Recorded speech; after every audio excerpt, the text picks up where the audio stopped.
True Believers, from the world's greatest comic book magazine, bombarded by cosmic rays, Dr. Reed Richards, Benjamin Grimm, and the siblings Johnny Storm and Susan Storm are the Fantastic Four.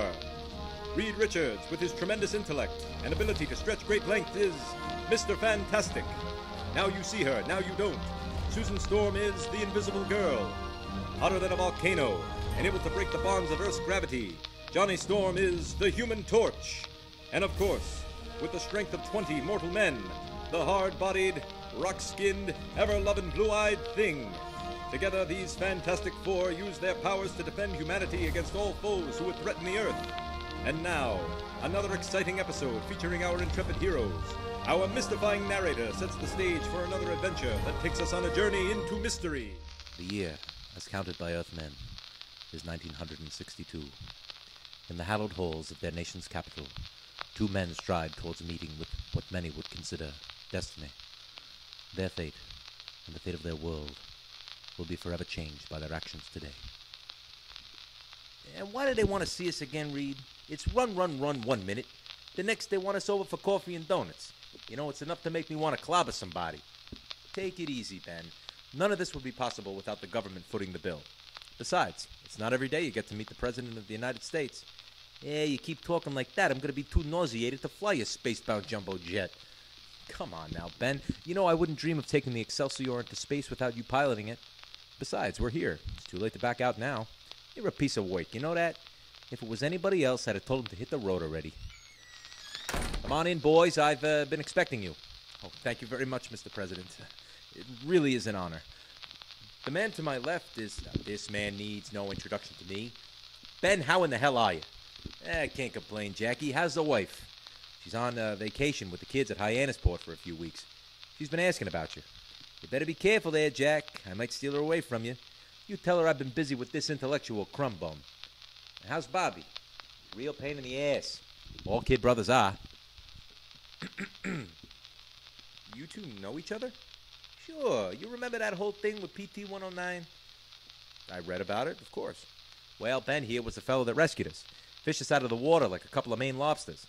You never told me that. Oh, what are you, my wife? I gotta tell you everything? All right, boys, let's get down to the nitty-gritty here. What have you got for me? And where the devil is Howard? Stark? He's in New Mexico at our research facility. He'll be here momentarily. I think I misheard you. He'll be here momentarily? But if he's still in New Mexico, how... Trust me, Mr. President, he'll be here in a few minutes. What on earth are you talking about, Dr. Richards? Hold on, Jack. I think you're going to like this. I'm listening. This device that I have in my pocket, what do you think it is? Take it, sir. It looks like one of those cordless controls I saw at the Stark Expo a few years back. After a fashion, yes. We call them remote controls. Believe me, they're going to revolutionize everything. Now, what if I told you Howard would be arriving here in this very room by means of the only other device like it in the whole world? I'd call you a liar, Doctor. That sort of thing is science fiction, real H.G. Wells kind of stuff. I'm glad you said that, Mr. President, because it isn't fiction anymore. And here's Howard now. Good afternoon, Mr. President. What in the blue blazes? This device is called a concentrated anomaly transducer. What? Allow me to explain, Jack. You see, this doohickey here, with the push of a button, allows us to open a door to another dimension. The doc calls them wormholes, you follow? I think I do. These wormholes are access to the negative zone. Now, don't ask me to explain that, because I can't wrap the old chestnut around it. And don't ask him to explain it, or we'll be here for 3 days, and all you'll have to show for it is a migraine. Suffice to say, this thing will take you wherever we need to go, as easy as walking into the next room. And you built this, Doctor? When I was just 12. Well, you've definitely earned the title World's Smartest Man in my book. No offense, Howard. None taken. My team of scientists and my son Tony are the real muscle behind what drives Stark Industries.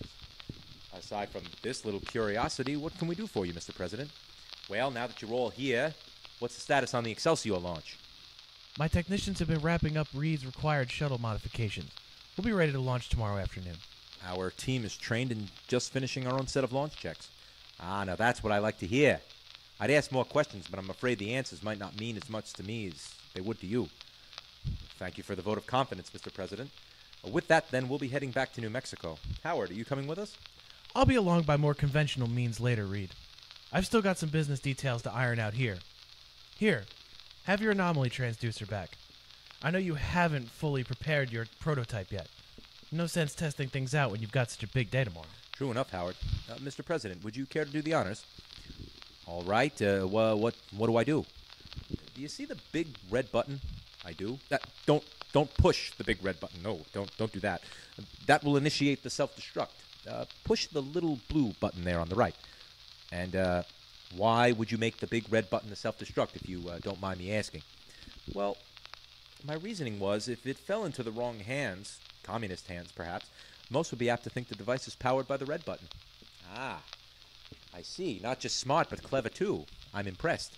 Jackie boy, you ain't seen nothing yet. You wait until tomorrow. Now push the button. Well, we'll see you there then. It was a pleasure meeting you, Mr. President. The pleasure, Dr. Richards, was all mine. Here, have your device back. Yeah, take care of yourself, Jackie boy. Stay out of the kiddie pools, all right? My best to Bobby. The two men traveled between the folds of space, their path now irreversibly charted. In a split second, they arrive in their hidden facilities in the deserts of New Mexico. As their launch looms nearer, there are sinister forces watching their every move. So, Reed, what was he like? What was who like, Sue? You know, what was the president like? Most people only ever get to see him on television. He seems so confident and forthright. Well, that's not that far off the mark. I certainly was surprised by how approachable he was. And his eyes so passionate. You know, Reed, I'm not sure who's more in love with the old lead weight, you or Susie. Jeez, honest and forthright nothing. If you folks wanted honest, you should have done what my old man did and voted for Nixon instead. Not this again, Johnny. Look, why don't you run along and play with something safe while the grown-ups talk like a blowtorch? He's all right, Ben. Without Storm Technologies and Stark Industries, none of this would be possible. We should be thanking our lucky stars. We've got such a fine team assembled here. Yeah, so you keep telling me, Reed.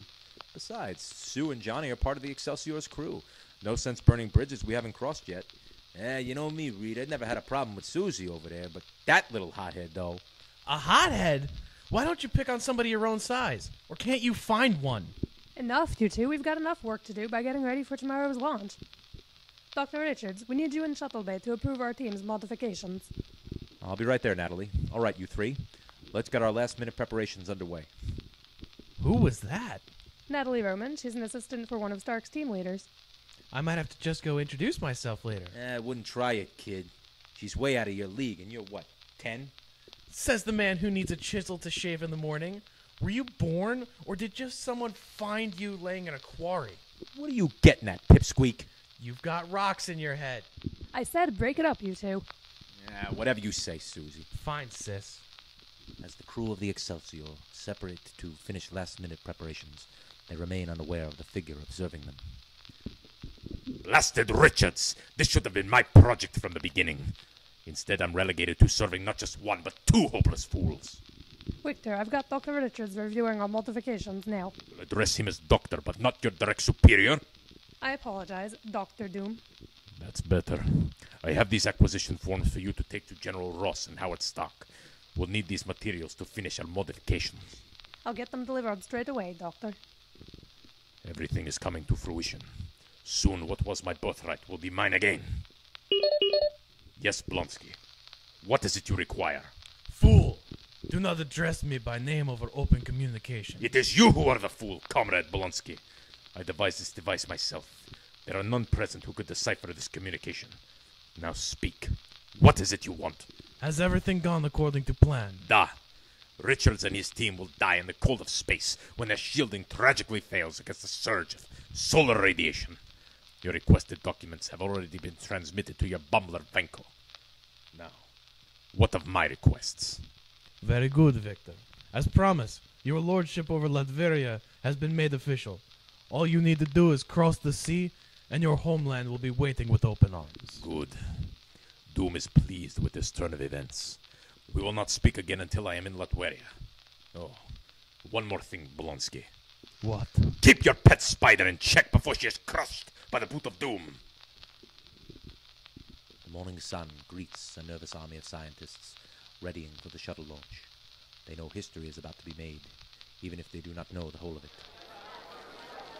Good morning, Reed. Good morning, Howard. Glad to see you could make it. Mr. President. This is quite the facility you boys have here. Thanks to forward thinkers like yourself.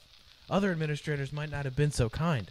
Now, Reed, is your team ready? They are. You both already know Ben. Allow me to introduce Sue and Johnny Storm. Their father is the mind behind Storm Technologies. Pleased to meet the both of you. I'm glad such fine representatives of these United States will be making this monumentous step. Sue, you're just as radiant as I heard. And Johnny, you're about my boy Tony's age. Why, thank you, Howard, Mr. President. I don't know what to say. Why not say you're engaged, sis? It's all right, Johnny. There's no need for hostility here. Oh, come on. Are we going to stand around gossiping all day like we're getting our hair done? Or are you planning on catching the 12:15 to the Van Allen belt? My apologies, but Ben's right. We have a whole list of pre-flight checks to get underway. Well, don't let us impede the march of progress. See you around, Jack. It was wonderful meeting you both. Yeah, real swell. Mr. Stark, are the supplies I requisitioned here? I need them in order to ensure a safe launch. Yes, Victor. Everything's been delivered to your lab just as you asked. I'm interested in learning about what you're building in there. Do you want them overexposed to radiation and writhing in agony in the depths of space? No? Then you will let me work. Who was that? One of the most brilliant members of my staff, a protege of Reed Richards. He's also an egomaniac just this side of sociopathy. See what you could do to keep his ego in check, Howard. Notify me when we're nearing the countdown. The Earth scientists scurry to complete preparations. None are aware of the danger lurking in their very midst. Even as the Excelsior nears its final countdown, the crew is unaware of their peril. Is everyone strapped in? Are your headsets working? Everything's A-okay here, Dad. You can back the car out of the garage whenever you're ready. I'm doing just fine here, Reed. My terminal is showing all green. Everything checks out on my end, too. All we're waiting for is clearance from Mission Control. Did someone call for me? You ready to get us up there or what? Pre-flight checks are just wrapping up. The countdown is starting. You'll be ready to launch in T-minus 5 minutes. Thank you for all your assistance, Mr. Stark. No, Sue. The pleasure has been all mine. Back to the matters at hand. Once you're clear of the atmosphere, you'll be clear to head for the Van Allen belt to obtain your readings. Understood, Howard. Is this thing on? Very well. I just have a few words to say before this historic event gets underway. This is one of the greatest undertakings mankind has ever reached for. We press ever forward, exploring the unknown and filling in the blank spaces on the map. Here there be dragons? Maybe there are. But if there are, we will conquer them. For the good of our country, yes, but also for the betterment of all mankind. To all involved here today, I wish you good luck and Godspeed.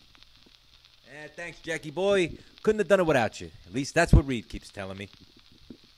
All right, everybody. Brace yourselves. Launch in T-minus 60 seconds. All systems green here. We're ready for launch, Howard. T-minus 10, 9, 8, 7, 6, 5, 4, 3, 2, 1. Liftoff. Hang on to your rear ends, kiddos. We're going for a ride. As the Excelsior shatters the chains of Earth's gravity, the world braces itself for change. Are they ready for such wonders and horrors? Will they prove themselves true believers? Or will they be left as ashes among the fires of change? What strange and marvelous wonders will our heroes discover next? Tune in next week for another exciting adventure of the Fantastic Four, Excelsior!